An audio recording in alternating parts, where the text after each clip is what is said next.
তো যারা কমেন্ট করে জিজ্ঞেস করে যে ভাই এই ফলগুলো এটা দিয়ে কাটার থেকে যদি দাওয়া দিয়ে কাটো তাহলে অনেক ভালো হবে, তো আজকে আমি আপনাদের দেখাবো যে দাওয়া দিয়ে ফল কাটবো, কি করে কাটা হয় দেখবো। যদি লেট হয় তখন এটা দিয়ে কাটবো, যে দেখিয়ে দেবো যে কোনটা দিয়ে কাটলে সব থেকে ফল ভালো কাটা হয়। তো চলুন তাহলে প্রথমে দাওয়া দিয়ে শুরু করি, ডাল কাটি। বিসমিল্লাহ।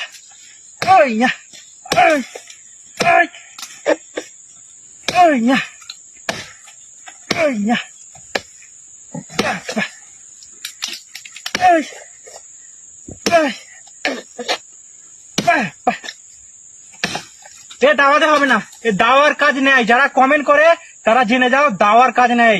এটাতে কাটছি, দেখুন তাহলে, দেখুন এটাতে দেখুন কি সুন্দর ভাবে কাটে, দেখুন দেখুন কাটা হয়ে গেল। তো দাওয়া দিয়ে কমেন্ট করবে না, এটা দিয়ে সব থেকে বেস্ট। ভিডিও ভালো লাগলে অবশ্যই লাইক দিয়ে যাবেন একটা।